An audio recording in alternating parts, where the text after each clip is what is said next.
Matric pass করলাম, science থেকে 2nd division পাইছিলাম। আচ্ছা তো আমি 2nd ডিভিশন পাওয়ার পর আমার আব্বুর কাছে আমি একটা দাবি করেছিলাম যে আমি একটা ফেড জিন্সের শার্ট কিনবো, ফেড জিন্সের একটা প্যান্ট কিনবো, সাদা একটা কেটস কিনবো, তাতে তাতে আমার প্রায় 1600-1700 টাকা লাগবে। এটা আমি চেয়েছিলাম আব্বুর কাছে, তা দিয়েছিল না। আচ্ছা তো আমি ওই দিনে গাড়িটা চালিয়ে আমার আব্বু খুশি হলো। আমি তখন হাতে 700 টাকা দিলাম, তখন আমার আব্বু আমারে বললো যে তুই আমার কাছে কত টাকা চাইছিলি ওই ফেড জিন্সের শার্ট কেনার জন্য, প্যান্ট কেনার জন্য, আর সাদা কেটস কেনার জন্য? আমি বললাম 1600। তা আব্বু খুশি হয়ে আমার ওদিন 2000 টাকা দিয়ে দিল, আচ্ছা যে তুই যা, তোর যা কেনাকাটা লাগে তুই কিন। আমি তো মহা খুশি, 2000 টাকা দিয়ে দিয়েছে। আমি ফেড জিন্সের শার্ট, সে তখন ওটা নিউ মডেল ছিল, ফেড জিন্সের শার্ট, প্যান্ট, সাদা কেটস কিনে আমি বাড়িতে আসলাম। বাড়িতে আসার পর আমি আব্বুর কাছে শুনলাম যে তুমি আমার দিয়ে এটা করেলে কেন, এটা তো অন্যায়, আমি তো ম্যাচিউর ছিলাম না, আমার লাইসেন্স ছিল না। তারপর আমার বললো যে এই ব্যাপার চ্যালেঞ্জ ছিল।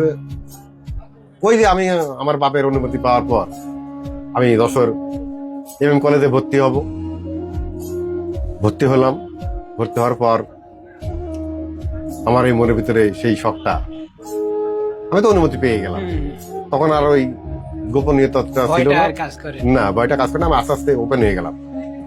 কিন্তু বড় কষ্ট যে যেটা আমার হবি ছিল, প্রফেশনাল হয়ে গেল।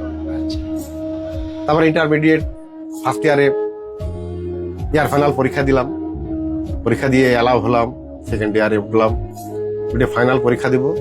তখন আমার আব্বু লাংসে ক্যান্সার হয়ে উনি ঢাকায় বক্ষব্যাধি হাসপাতালে চিকিৎসাধীন অবস্থায় উনি মারা যান। মারা যাবার পর আমার মায়ের সংসার তখন অনেক কষ্টে যখন দিন যাপন করতে লাগলো। আর আমার মা, আমার একজন বড় ভাই ছিল, উনি আমাদেরকে সংসারটা দেখভাল করেনি। উনি যদি দেখভাল করতেন তাহলে আমি পড়াশোনাটা রানিং করতে পারতাম। পরে যখন আমার বড় ভাই যখন আমাদের সংসারের দায়িত্ব নিল না, তখন আমি চিন্তায় পড়ে গেলাম যে আমাদের সংসার কিভাবে চলবে। সেটাই। তো আমার মায়ের সংসার চালানোর জন্য আমি আমার পড়াশোনা আর হলো না।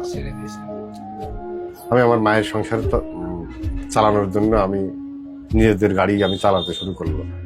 চালাতে চালাতে আমার মা একদিন বললো যে বাবা দেখো, এই যে গাড়িটা চালাচ্ছ, যদি কোনো দুর্ঘটনা ঘটে তাহলে আমাদের তো টাকাও নেই যে তুমি গাড়িটাও উঠাই মেরামত করে গাড়িটা আবার চালাবা, এরকম করে অ্যাবিলিটি আমাদের ছিল না। আমি বললাম, তখন আমি আমার মারে বললাম যে মা তাহলে কি করবো, কি করা যায় তুমি বলো।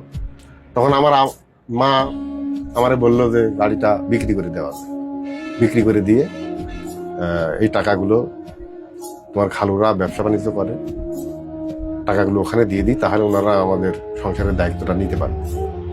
আমি বললাম দেখো তোমার যেটা ভালো মনে হয় সেটা করো। তারপরে গাড়িটা বিক্রি করে দিল। বিক্রি করে দেওয়ার পর ওইভাবে আমার মা টাকাগুলো আমার খালুর কাছে প্লেস করে দিল। দেওয়ার পর আমার তো পড়াশোনা হলো না, আর এই যে গাড়ি চালানোর একটা নেশা আমার ভিতরে বিরাজ করলো। তখন আমি চিন্তা করলাম যে মায়ের সংসার চালাবো। আমার বাবার একজন বন্ধু ছিল, ওনার গাড়ি ছিল। আমার এই বাবার বন্ধুর কাছে আমি একদিন গেলাম যে চাচা, আমাদের সংসারের অবস্থা ভালো না, আপনার গাড়িতে আমার একটা চাকরি দেন।